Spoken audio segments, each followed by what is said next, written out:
မင်္ဂလာပါရှင်။9လပိုင်း15ရက်နေ့နောက်ဆုံးရပြည်တွင်သတင်းများကိုတင်ဆက်ပေးသွားမှာဖြစ်ပါတယ်။ကရင်ပြည်နယ်လှိုင်းဘွဲမြို့နယ်ပိုင်ကျုံမြို့နယ်ကွယ်အတွင်းရှိထိုင်းမြန်မာနယ်စပ်မှာစစ်ကောင်စီရဲ့အလဲဗျူဟာစခန်းကိုကရင်မျိုးသားလူမျိုးရေးတမတော် KNL နဲ့ပူးပေါင်းတပ်များကယမန်နေ့ညပိုင်း၌သိမ်းပိုင်နိုင်ခဲ့ကြောင်းကရင်စစ်ရေးသတင်းရင်းမြစ်များကပြောပါတယ်။အဆိုပါစခန်းဟာထိုင်းနယ်စပ်နဲ့9ကီလိုမီတာခန့်သာကွာဝေးပြီးမေလဒုတိယပတ်အတွင်းကစတင်ကပူးပေါင်းတပ်များဘက်ကထိုးစစ်ဆင်တိုက်ခိုက်ခဲ့ခြင်းဖြစ်ပါတယ်။ကရင်မျိုးသားလူမျိုးရေးတမတော် KNL နဲ့တော်လှန်ရေးပူးပေါင်းတပ်ဖွဲ့တွေဟာကရင်မျိုးသားစီယုံ KNU တပ်မဟာခွန်နယ်မြေထဲမှာရှိနေတဲ့လေးပနာတီခေါ်တခေါ်ဘီခွီစခန်းကိုသိမ်းပိုင်နိုင်ခဲ့ပြီးနောက်တစ်ဆက်တည်းရှိနေတဲ့တာလဲဗျူဟာစခန်းကိုဆက်လက်ထိုးစစ်ဆင်သိမ်းပိုင်လိုက်တာပါလက်ရှိမှာတပ်မဟာခွန်နယ်မြေတွေကပူလူတူတပ်စခန်းခလေဒီတပ်စခန်းမော်ဖားသူခေါ်လေးခေါ်စခန်းလေးပနာတီခေါ်တခေါ်ဘီခွီတပ်စခန်းနဲ့တာလဲဗျူဟာစခန်းတွေကိုသိမ်းပိုက်ထားပြီးဖြစ်ကထိုင်းမြန်မာနယ်စပ်မှာစစ်ကောင်စီရဲ့အခြေဆိုင်တပ်စခန်းအနေငယ်သာကျန်ရှိတော်တယ်လို့မြေပြင်အခြေအနေသိရှိသူတွေကပြောပြပါရယ်ကရင်စီသတင်းရင်းမြစ်တအူးကအဲ့ဒီစခန်းမှာခလာရ24ထိုင်းနောက်အင်အား40လောက်ရှိတဲ့စခန်းသိမ်းတိုက်ပွဲအတွင်း17လောင်းလောက်ရပြီးလက်နက်တွေလည်းသိမ်းဆည်းရမိခဲ့တယ်။ကျန်တာကတော့ထိုင်းဘက်ထွက်ပြေးသွားတယ်လို့ပြောပါရယ်အဆိုပါစခန်းဟာမြန်မာစစ်တပ်ရဲ့နယ်စပ်လုံခြုံရေးအတွက်ထားရှိတဲ့ဗျူဟာစခန်းတစ်ခုဖြစ်ပြီ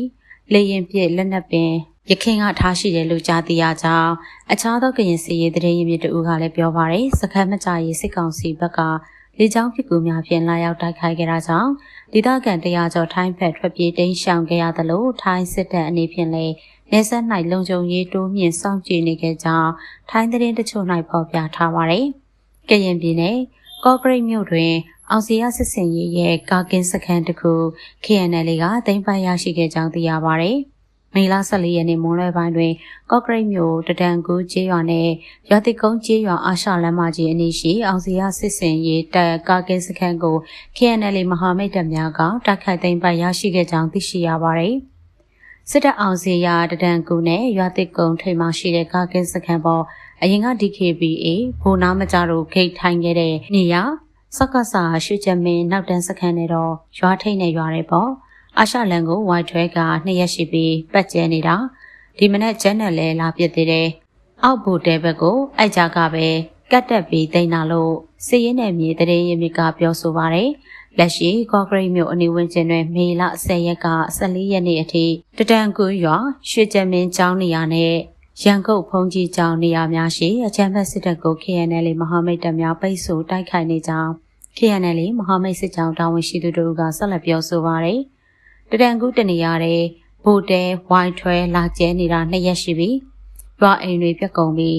းစစ်တပ်ကရွာထဲမှာရှိနေတာရဲ့ရှစ်ချက်မင်းဖုန်ကြီးကျောင်းနဲ့ရန်ကုန်ဖုန်ကြီးကျောင်းဘက်ကိုကရင်အဖွဲ့ PDF အဖွဲ့တွေလာတိုက်နေတော့အကာအကွယ်မရှိအောင်ဘုံတီကျဲဒရုန်းနဲ့လည်းကျဲပြီးဖျက်ဆီးနေတ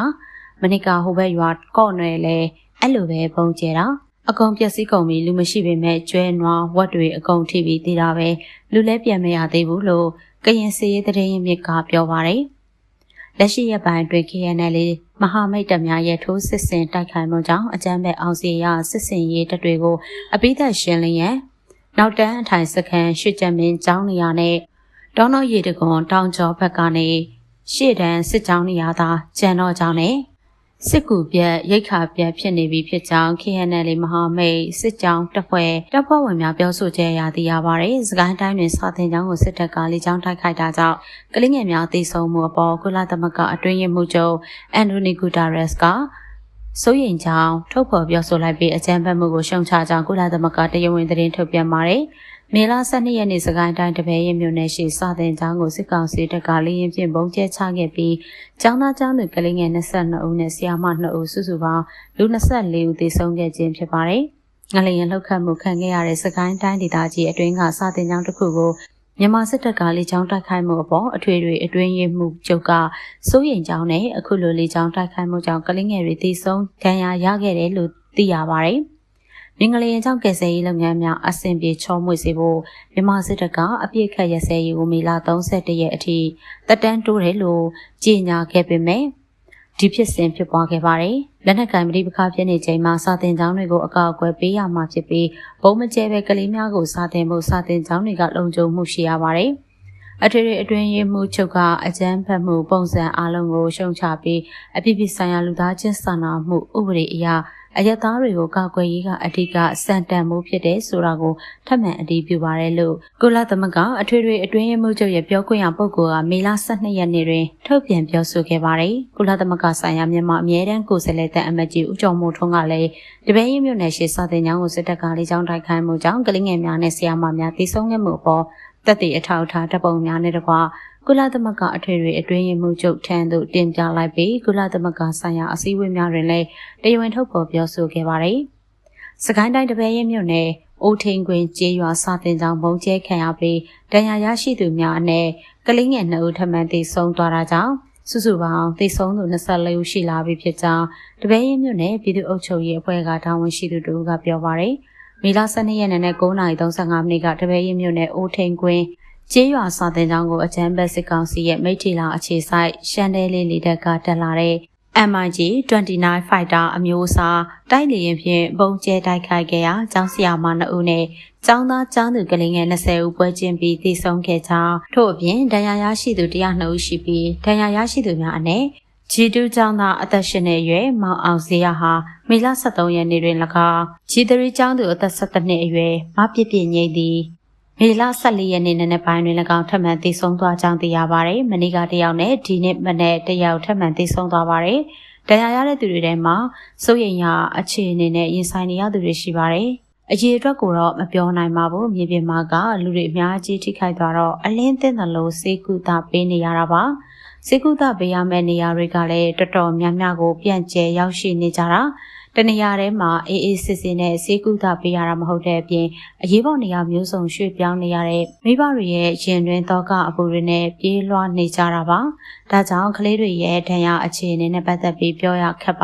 တယ်လို့တပည့်ရမြို့နယ်ပြည်သူ့အုပ်ချုပ်ရေးအဖွဲ့ကတာဝန်ရှိသူတို့ကပြောပါတယ်။စစ်ကောင်စီတပ်ဖွဲ့ရဲ့လေကြောင်းတိုက်ခိုက်မှုကြောင့်သေဆုံးသူများမှာဆရာမ2ဦးကျောင်းသား6ဦးနဲ့ကျောင်းသူ16ဦးဖြစ်ကြောင်းသိရပါတယ်။တပည့်ရမြို့နယ်ပြည်သူ့အုပ်ချုပ်ရေးအဖွဲ့အနေဖြင့်ဒဏ်ရာရသေဆုံးသွားတဲ့ကလေးငယ်များရဲ့မိဘဆွေမျိုးများရွာသူရွာသားများကို NUG အစိုးရရဲ့လမ်းညွှန်ချက်နဲ့အညီအဖက်ဖက်ကဖေးမကူညီစောင့်ရှောက်ပေးလျက်ရှိကြောင်းသိရပါတယ်။ရခိုင်ပြည်ကျောက်တော်မြို့ရွာမရပ်ကွက်ကိုစစ်ကောင်စီလေကြောင်းကပုံကျဲတိုက်ခိုက်မှုကြောင့်အမျိုးသမီး2ဦးထက်မနည်းသေဆုံးခဲ့ပြီး3ဦးထိခိုက်ဒဏ်ရာရရှိခဲ့ကြောင်းဒေသခံများကပြောပါတယ်။ဂျပန်နေ့မေလ14ရက်နေ့4နာရီအချိန်ခန့်စစ်ကောင်စီလေကြောင်းကနေကျောက်တော်မြို့ရွာမရပ်ကွက်ကိုပေါင်900ပုံဖြင့်လာရောက်ကျဲချခဲ့ကြောင်းဒေသခံတရင်ရမြစ်တို့ကပြောပါတယ်။နေရာမှာတင်သေဆုံးတာမိန်းကလေးငယ်1ယောက်ရဲ့နောက်ထပ်ဒဏ်ရာရပြီးဆေးရုံပို့တဲ့အချိန်မှာ1ယောက်ဆုံးသွားပါတယ်။နောက်ထပ်3ယောက်ဒဏ်ရာရပါတယ်။ဘုံကျဲတာ4နာရီလောက်မှလို့ခံမှန်းရပါတယ်။ပထမကလေးရဲ့ခန္ဓာကိုယ်အစိတ်ပိုင်းတွေကိုတစားစီကောက်ရပါတယ်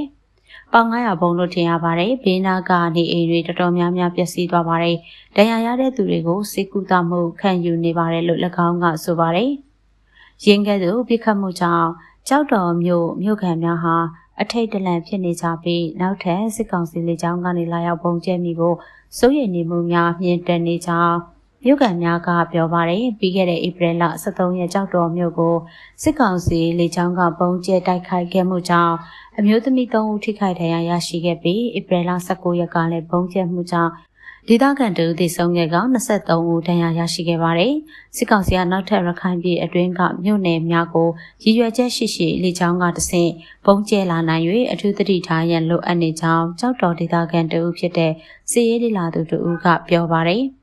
်ရသေးတောင်ကိုပုံကျဲတိုက်ခိုက်တဲ့အဲ့ဒီနားမှာ12ဦးထက်မနည်းသေဆုံးတဲ့အခုကြောက်တော်ဘက်ကိုလှည့်လာတယ်ဒါကပြည်သူတွေကိုအကြောက်တရားတွေဖုံးလွှမ်းအောင်လုပ်တာဖြစ်တယ်အကြောက်တရားတွေဖြစ်အောင်လုပ်တာဖြစ်တယ်မနှက်ပြန်ဆိုတဲ့ဟာကိုဒီစစ်တပ်ကအကြောက်တရားတွေသွင်းနေတာကျွန်တော်တို့အားလုံးဒီအချိန်မှာဂရုစိုက်ရပါမယ်အဆုံးစွန်အထိရုံမာဖို့ဝင်မလေးဘူးဆိုတာကိုပြသနေရဖြစ်တယ်လို့ပြောပါတယ်ထို့အပြင်မေလ23ရက်နေ့ကလည်းရသေးတောင်မြို့နယ်ထုံးရဝေကြီးရွာကိုစစ်ကောင်စီကလေကြောင်းကနေပုံကျဲတိုက်ခိုက်မှုကြောင့်အရက်သား73ဦးသေဆုံးခဲ့ပြီး20ဦးထက်မနည်းထိခိုက်ဒဏ်ရာရရှိခဲ့ပါတယ်။စကိုင်းငလျင်ကိုအကြောင်းပြ၍စစ်ကောင်စီကမေလ31ရက်နေ့အထိအပြစ်အခတ်ရက်စဲခဲ့တယ်လို့ကြေညာထားတော့လေရခိုင်စကိုင်းမန္တလေးကရင်ပြည်နယ်နဲ့ကရင်ပြည်နယ်တို့ကိုနေ့စဉ်ပုံကျဲတိုက်ခိုက်နေပါတယ်။